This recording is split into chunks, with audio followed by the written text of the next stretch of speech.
Welcome to the Plato Paradigm, a paradigm shift in reading Plato's dialogues. Episode 222, Lysis 212a to d.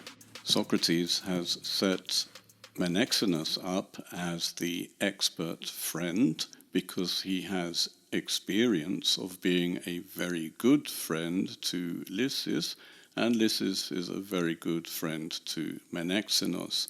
At the same time, Socrates himself is apparently completely ignorant of friendship. He doesn't know how to make friends. He's an old man and has never had a friend, according to him. And he hasn't loved others. Others have not loved him. He says all this in order to justify asking Menexenus about friendship and how to acquire friends. We should keep in mind that Lysis asked Socrates to beat Menexenus in an eristic debate, where eristics means things pertaining to strife. So Lysis simply wants Socrates to embarrass Menexenus in a battle of words. But the subject matter is friendship. This is not so strange as it might at first appear.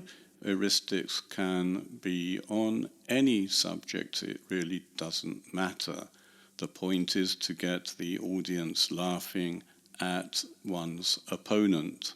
Perhaps I should point out that eristics had a serious point to it when the debate was taking place in a court of law or in the public assembly. But here, this is just a conversation between friends, or actually an old man who is a stranger to these two young boys. And we should also remember that Socrates is there to facilitate Hippothales talking to Lysis and charming him into being his lust object. It is interesting that Socrates has chosen to talk about philoi, friends, rather than the erastes eromenos pairing, the luster and the lusted. Philoi better applies to the relationship between Menexenus and Lysis, while one to do with lust would be better to describe the relationship which Hippothales wants with Lysis. It isn't immediately clear how an eristic debate against Menexenus will help Hippothales learn how to speak with Lysis. But we'll take Socrates' advice in other dialogues and simply follow the logos, the reasoning in the conversation. Kaimoi epe, and tell me. This is a good start. This is almost like an eristic debate. The eristician will follow this up by asking a question: is something A or B? One thing or its opposite? And whatever the opponent chooses, he will be refuted. Epedantis tina phile, poteros pateru philos gignetai, ho philon tu philumenu, ho philumenos tu philuntos. Whenever someone loves someone, which becomes the friend of which? The one loving becomes the friend of the one being loved, or the one being loved becomes the friend of the one loving. On the face of it, this is a good eristic question. There are only two options, and the opponent, in this case Menexenus, has to choose. Unfortunately, Socrates ruins the eristic question by continuing, and he says, uden diafere, or does it not really matter? This is decidedly not eristic. He's given his opponent a way out, and Menexenus cleverly takes the way out. He's a very good eristician himself, we remember. He's at least 12, possibly 13. Uden efe emoige doke diaferen. It seems to me, he said, that it doesn't matter at all. How long will it take Lysis to realize that this isn't really an eristic debate? Pos leges, endego, amphoteroi ara allelon philoi gignontai, an monos ho heteros ton heteron phile, emoi gefe doke. How do you mean, I said? So both become friends of each other if only one loves the other one? It seems to me, he said, if it doesn't matter who is the friend, the one loving or the one being loved, Socrates has concluded that they are therefore both philoi. They are both friends, even though only one loves the other one. Socrates has made a reasonable conclusion, although he could also have concluded that neither is a friend. We shouldn't be too worried because this option will come. Tide, uk estin philunta me antiphilestai hupotutu hon anphile? Estin. What then? Isn't it possible for the one loving not to be loved back by this one whom he loves? It is possible. Menexenus is clearly not thinking, because he's now admitting that if one is loving another person, but that person doesn't love him back, to call them both philoi, as Menexenus has just agreed, would require different meanings of the word philos. One philos is actually loving, and the other philos is being loved. By the way, the verb all this time for to love has been phileo, the verb which is cognate with the word friend, philos. Tide, ara estin kai misestai philunta? Hoion pu eniote dokusi kai hoi erastai paschen prostapaidika. Philuntes gar hos hoionte malista, hoimen oiontai uk antiphilestai, hoide kai misestai. Uk alethes doke soi tuto? Sfodrege fe alethes. What then? Isn't it possible for the one loving to be hated?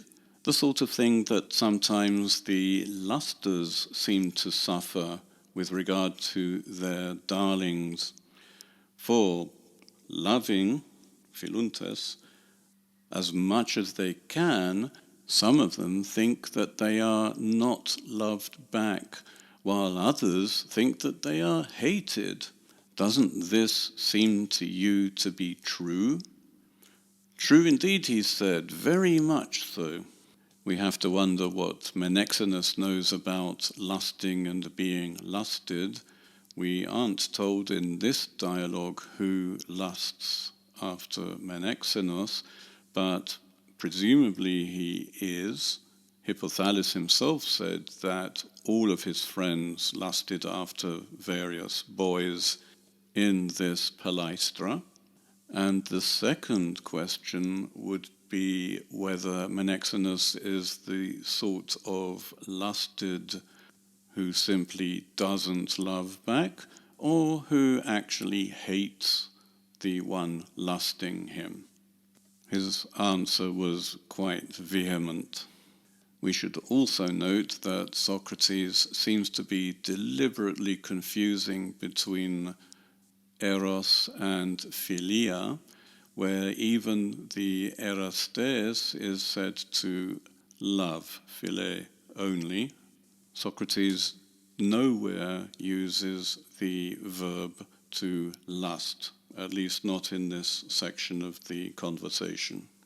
Given that Menexenus and Lysis are philoi and not an Erastes and a Eromenos, one the luster and the other the lusted, we may wonder why Socrates thinks this is a suitable topic for discussion, and of course we return to Hippothales. Hippothales lusts after Lysis, but he seems to be convinced that Lysis doesn't like him, or possibly actually hates him, which is why he wants to hear from Socrates how to talk to Lysis and make him his own.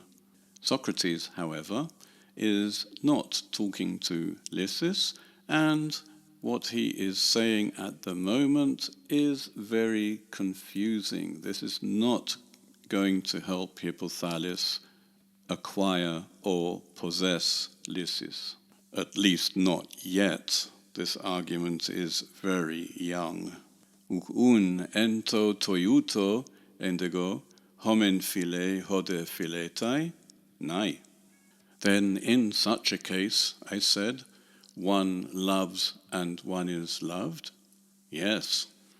Poteros un auton poteru philos estin, ho philon tu philumenu, e ante kai antiphiletai e ante kai misetai, e ho philumenos tu philuntos.